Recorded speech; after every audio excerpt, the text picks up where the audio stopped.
Alrighty, some of you might be really excited here. We have the standard metagame breakdown for the World Championship. And it's a very exciting one, actually. Some very spicy deck lists in here. I mean, we don't have the deck list, but some deck archetypes, at least we can talk about those.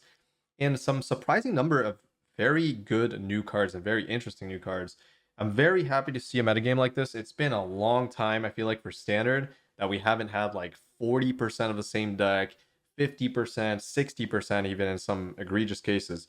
But finally, we can be happy, hopefully. I mean, there's still a lot of Esper, which is not necessarily my favorite deck to watch, but those Esper decks have some interesting things going for them. And, at least they have some new cards being played in them. Plus, we have some other really cool decks. So let's talk about it. So the number one deck, most popular, is Esper Mid-Range with Raffine, obviously, but also as wedding announcement. It's more of like a go wide token and then use Raffine to like pump up all your tokens again. It's a slower version of Legends, basically. We don't really have the deck list, but I've seen a few deck lists floating around that are the same archetype, and that's what it looks like for the most part. So a lot of removal, like a decent amount of removal, Shield Red, Wandering Emperor, Wedding Announcement, Virtue. Virtues are everywhere in this tournament. So that's good.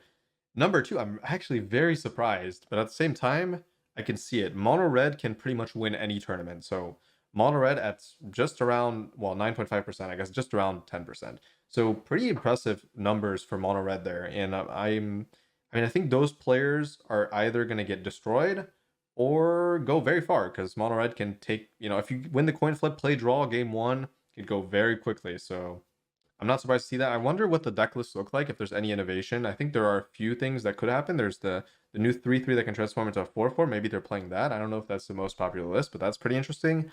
Esper Legends coming in right behind that. Not surprising. Pretty boring to watch, I would say. Not the most exciting deck, but definitely reasonably powerful. I don't think it's the best position for it, especially against Esper Mid-Range. Actually, I think it might have a decent matchup into Esper Mid-Range because of Skrelv. I think with the list I saw from Esper Midrange, do not seem to be able to deal with Skrelv that easily. So I can see the Esper Legends players having a leg up on the Esper Midrange players in game one at least. So that's something. I wasn't really banking on this deck doing anything in this tournament, but now that I see Esper Midrange as the top contender here, I think it's actually reasonable. I don't think the mono red matchup is that much worse than Esper Midrange either, so it's kind of good. And here we have Domain Ramp with Alara. I think all the decks have Alara. I'm not 100% sure. Maybe they don't. But I think the Alara deck is probably the best one you can run because explosiveness is the number one thing you want in a tournament because you're looking to spike. And that deck can spike, I'm telling you right now. I mean, it might be the regular version of Ramp, or maybe they have like a transformational sideboard, or a few copies of Alara, maybe zero. Either way, Ramp is an explosive deck. It has the opportunity to win just about anything as well. So goes kind of in the same category as Mono Red, where you're just picking a deck list, and it's more of a high roll deck list, and it can definitely high roll. So Domain Ramp definitely a good pick, I think, for this tournament. It's always a safe bet. Golgari mid range. From what I've seen, I don't know if this deck is actually going to do that well. And there are a few issues with Golgari. Golgari is like very good, but I didn't take into account Esper Midrange. I've actually never faced it on ladder. So this was a deck list that came out of nowhere for me. When I rated Golgari as like tier 1, I'm not actually sure if it does that well against Esper. And once I figure that out, I can gain a better idea of if the deck's good or not. But 8 players think that it's the best deck. So maybe it actually is. I don't know. I saw like the deck flows way better than everything else, I think. It has the best like on curve plays, it has the best removal, has the best creatures that you can play consistently. The mana base is good, the mana lands are good, but I'm seeing a lot of proactive deck lists in this list, and Golgari is better against decks that you can remove their creatures and start attacking with the man lands, but I don't know if that's as possible against Esper Midrange with Wedding Announcement, with the Virtue, Esper Legends going fast, which I think is actually okay for Golgari, but and mono red is probably reasonable as a matchup. Yeah, depending on play draw. I think it's actually good for Golgari if you have the right cards in the sideboard. Plus, you have like a lot of virtues, so there's that. A good pick nonetheless. I think this deck is definitely very good. So, but I don't know if it's the front runner in this kind of metagame. Mono white humans, very surprising. Not a deck list I thought I would see, but there's always human players in championships, and they're usually Japanese players, I think, that really like the deck, really bank on it to win. And as an aggro deck, it can do just about anything. It can definitely win out of nowhere. That's the power of an aggro deck. You have a chance to punish your opponent for getting screwed, for flooding. There's a lot of intricacies to like an aggro deck like that, where you're taking advantage of the randomness of the game to kind of high roll your opponent. This is basically the case for this deck, mono red and domain ramp, but I think mono white needs more high rolling than the other decks because it's a deck list that relies more on synergy happening between the creatures. Like it needs an early curve plus the lord plus like a lot of things have to come together. So which is why it's less popular than the other lists, I think. Rakdos Reanimator, very interesting. I actually kind of like this, and the reason I think this is so good is because obviously black is still very good, but I think red is pretty important these days. You need the exile, and I think red has the best exile spells. So like the one mana 2 damage is pretty good. I think definitely playable. Brother's End is a very, very, very good sweeper in this metagame, so I can see the appeal of being in red for that as well. Harvester is still very good. You have a lot of good things in Rakdos, and I think adding the reanimation of Atraxa on top of that gives you a very good chance at just high rolling as well. So you have that high roll aspect to it, and you also have that very controlling value oriented base foundation of the deck. So very solid pick.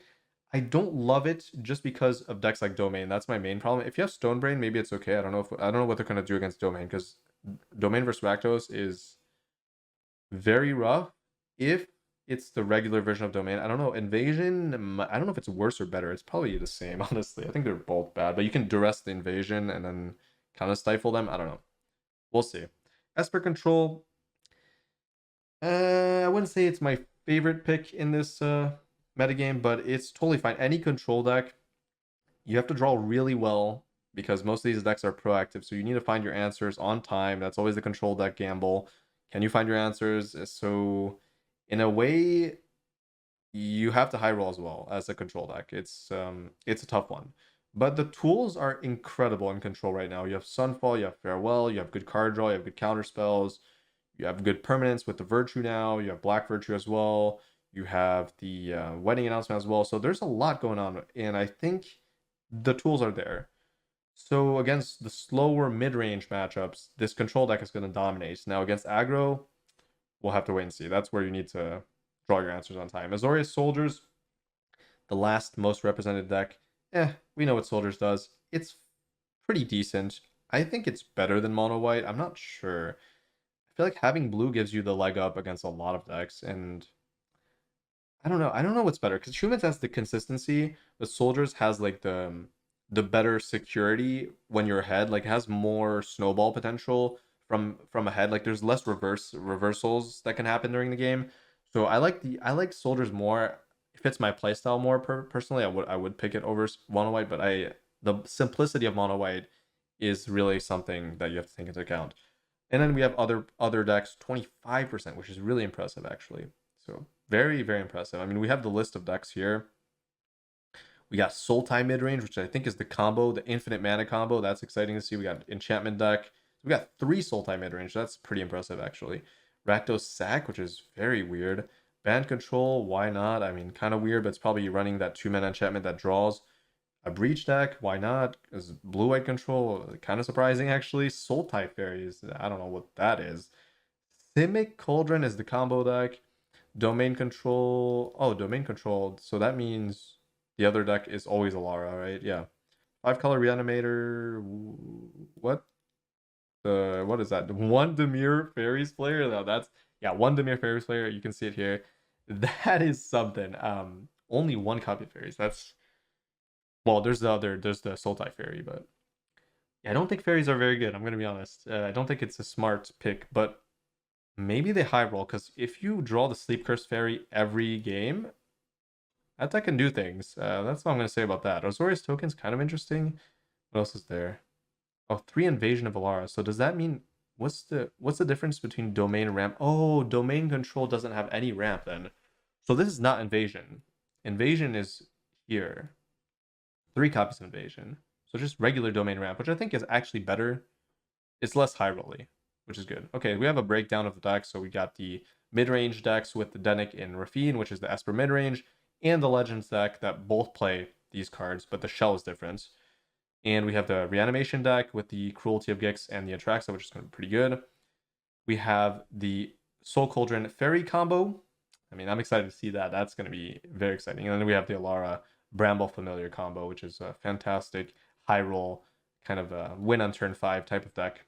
So kind of interesting. And here's another very interesting stat breakdown for the number of cards seeing play. Very, very interesting. 97 copies of Virtue of Persistence, the Black Virtue. Very impressive. But even more impressive for me is the 68 copies of Virtue of Loyalty. And the reason I think this is more impressive, 68 copies, is that white is not as powerful as black in this metagame. It's way easier to play black. So this is not surprising to see like this many Virtue of Persistence, I think. But it's still surprising, but I don't think it's as surprising because this Virtue of Loyalty is by far the best Virtue, I think. I think it's uncontested, clear. Like instant speed 2/2 can act as removal. Basically, you can block in combat, can also act as pressure, and the infinite scaling of a 5-mana enchantment, like leveling up your creatures, is absurd. So I'm very happy to see this amount of Virtue and getting the respect it deserves, I think, in the play, the playability, well, I don't know, how do I say that? I don't know. The play rate it deserves, basically. But yeah, Virtue of Persistence is very impressive as well. A lot more play than I think most people would expect as well. And for me, even more impressive, Lord Skitter 59. Like all these are very impressive, honestly, but I think this might be the most surprising. While the other ones are impressive, this is surprising. So Lord Skitter is a good card for sure. And I think it's just there in this many copies because Rafine exists, right? And I think this card fits perfectly with Rafine because it makes those tokens and also exiles the graveyard, which is fantastic. You get the utility, but you also get the go wide aspect. So unlike Adeline, this is a better top deck. It's better with Virtue of Loyalty because you don't need to attack. It's better against graveyard strategies, and there are graveyard strategies in this set, especially the Cauldron Infinite combo and the Atraxa Reanimation. So very good. 52 Restless Cottages. I guess not very surprising because all the Golgari lists are running this ×4, so that goes up very quickly, right? So yeah, there's definitely that. And then, oh, there's the Godric. So all the mono red decks are playing Godric, I think. So it is the Godric list. That's going to be interesting. I'm very excited to see how this mono red deck leveled up and if it can compete with these more controlling decks, since the removal spells are so good right now. And the life gain is reasonable as well, especially with Virtue of Persistence.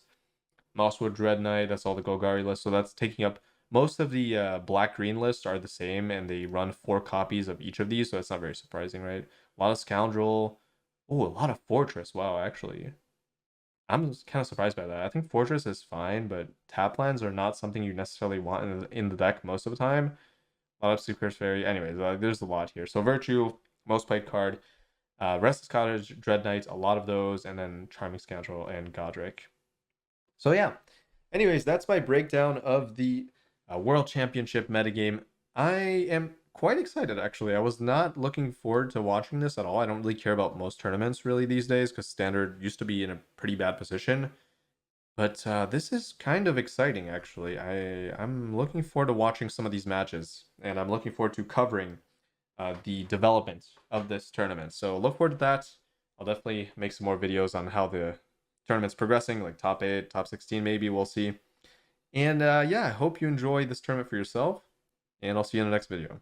If you enjoy my content and would like to help me keep making it, consider supporting me over on Patreon, where you'll get access to a bunch of bonus videos, as well as other rewards depending on the tiers.